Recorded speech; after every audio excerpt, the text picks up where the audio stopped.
Tomato రసంతో సాంబార్ చేయొచ్చా? చేస్తే టేస్ట్ ఎలా ఉంటుంది?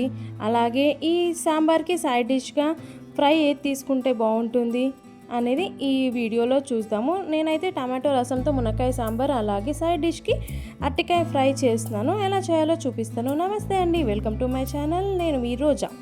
ఇక్కడ ఒక బౌల్ తీసేసుకొని ఒక టమాటో కట్ చేసుకొని వేసుకొని ఒక గ్లాస్ వాటర్ వేసేసి దీన్ని రసం కోసం ఉడకబెట్టేసుకుంటున్నాము. ఇది మంచిగా ఉడికింది. చల్లారేలోపు పప్పు కూడా ఉడకబెట్టేసుకుందాము. విజిల్ కుక్కర్ తీసేసుకొని 1 కప్పున్నర కందిపప్పు అయితే తీసుకుంటున్నాను. ఒకసారి వాష్ చేసేసి వాటర్ అనేది వంపేసిన తర్వాత పప్పు మునిగేంత వరకు వాటర్ వేసేసి విజిల్ పెట్టేసి ఒక 4 నుంచి 5 విజిల్స్ వచ్చే వరకు పప్పు అనేది ఉడకబెట్టేసుకొని పెట్టుకోవాలి. విజిల్ వెళ్ళిపోయేలోపు పోపు కూడా పెట్టేసుకుందాము. స్టవ్ వెలిగించి బాండి పెట్టాను. తగినంత ఆయిల్ కూడా యాడ్ చేసేస్తున్నాను. ఇక్కడ ఆవాలు అలాగే జీలకర్ర, 2 రెబ్బల కరివేపాకు, సన్నగా కట్ చేసుకున్న క్యారెట్స్, సన్నగా కట్ చేసుకున్న హాఫ్ ఆనియన్ కూడా వేసేసి లేతగా ఉన్న మునక్కాయలు తీసుకుంటే సాంబార్ అయితే బాగా టేస్ట్ వస్తుంది. లేతగా ఉన్న మునక్కాయలు పొట్టు తీసి సన్నగా కట్ చేసుకొని వేసుకున్నాను. ఒక చిన్న సైజ్ టమాటో కట్ చేసి వేసుకున్నాను. వీటిని ఒకసారి మిక్స్ చేసేసుకున్న తర్వాత హాఫ్ టేబుల్ స్పూన్ పసుపు కూడా యాడ్ చేసేసుకొని హాఫ్ టేబుల్ స్పూన్ అల్లం వెల్లుల్లి పేస్ట్ కూడా మనం యాడ్ చేసేసుకోవాలి. ఇలా యాడ్ చేయడం ద్వారా ముక్కలకి అన్నీ బాగా పడతాయన్నమాట.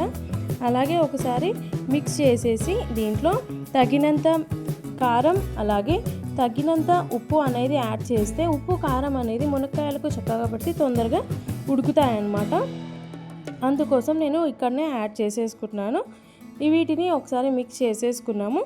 ఒక 5 మినిట్స్ ఇవి ఇట్లాగే ఉడికించిన తర్వాత టమాటో రసం చేసుకొని పెట్టుకున్నాం కదా, అది కూడా ఇక్కడ యాడ్ చేసేసుకుందాము. ఇది ఉడికే టైంలో పప్పు మిశ్రమం కూడా మనం ఇక్కడ యాడ్ చేసేసుకొని ఒకసారి ఈ మిశ్రమాన్ని మిక్స్ చేసేసి తగినంత వాటర్ కూడా యాడ్ చేసేసుకోవచ్చు. నేనైతే ఇక్కడ మసాలా అయితే యాడ్ చేయలేదు. మీకు సాంబార్ మసాలా కావాలంటే యాడ్ చేసుకోవచ్చు. అలాగే కొద్దిగా బెల్లం కానీ చక్కెర కానీ యాడ్ చేసుకోవచ్చు.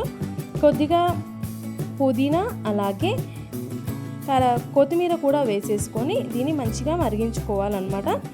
సూపర్ టేస్ట్ ఉంటుంది, చాలా బాగుంటుంది. మంచిగా మరిగించుకున్న తర్వాత ఒక బౌల్లోకి తీసుకొని డిష్ అవుట్ చేసేస్తే టమాటా రసంతో మునక్కాయ సాంబార్ మనకి రెడీ అయిపోతుంది. ఇప్పుడు సైడ్ డిష్కి అరటికాయ ఫ్రై ఎలా చేసుకోవాలో చూపిస్తాను. నేను ఇక్కడైతే 2 అరటికాయలు అయితే తీసుకున్నాను. ఈ 2 అరటికాయలకి ఎలా చేసుకోవాలో చూపిస్తాను. ఒక బౌల్ తీసేసుకొని ఇక్కడ సాల్ట్ అనేది యాడ్ చేశాను.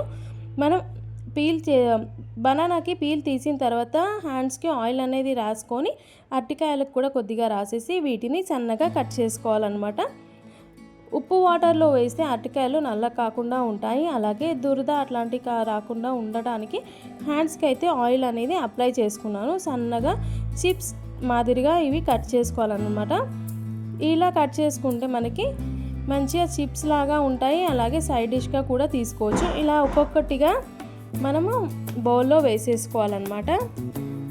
బౌల్లో వేసి మనం ఆయిల్ హీట్ ఎక్కేలోపు ఇవి కొద్దిగా స్ట్రైనర్లో వేసేస్తే వాటర్ అన్నీ వెళ్ళిపోయిన తర్వాత ఆయిల్ హీట్ ఎక్కిన తర్వాత ఒక్కొక్కటిగా బనానా చిప్ అనేది మనం ఇక్కడ యాడ్ చేసేసుకోవాలన్నమాట.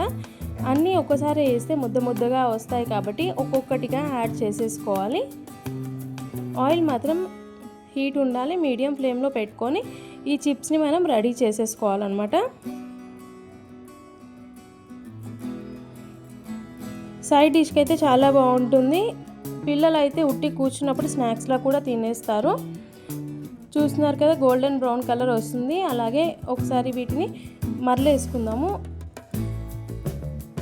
అటు సైడ్ వేసుకున్న తర్వాత అటు సైడ్ కూడా మనకి మంచిగా వేగుతాయన్నమాట. క్రిస్పీగా కరకరలాడుతూ వస్తాయి బనానా చిప్స్ అనేటివి. ఇప్పుడు మనం వీటి కోసం పౌడర్ రెడీ చేసుకుందాము. సన్నగా కట్ చేసుకున్న ఎండు కొబ్బరి మిక్స్ చేసి పట్టిన తర్వాత తగినంత మిర్చి పౌడర్, తగినంత సాల్ట్ అలాగే పొట్టు తీసిన వెల్లుల్లి యాడ్ చేసుకోవాలి.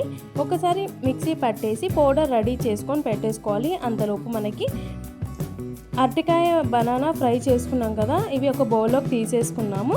చూస్తున్నారు కదా క్రిస్పీగా ఎలా వచ్చాయో. ఇప్పుడు మనం కొబ్బరి పొడి రెడీ చేసుకుందాం కదా, ఈ మిశ్రమం ఇప్పుడు మిక్స్ చేసేసుకుంటే మనకి అరటికాయ ఫ్రై కూడా రెడీ అయిపోతుంది.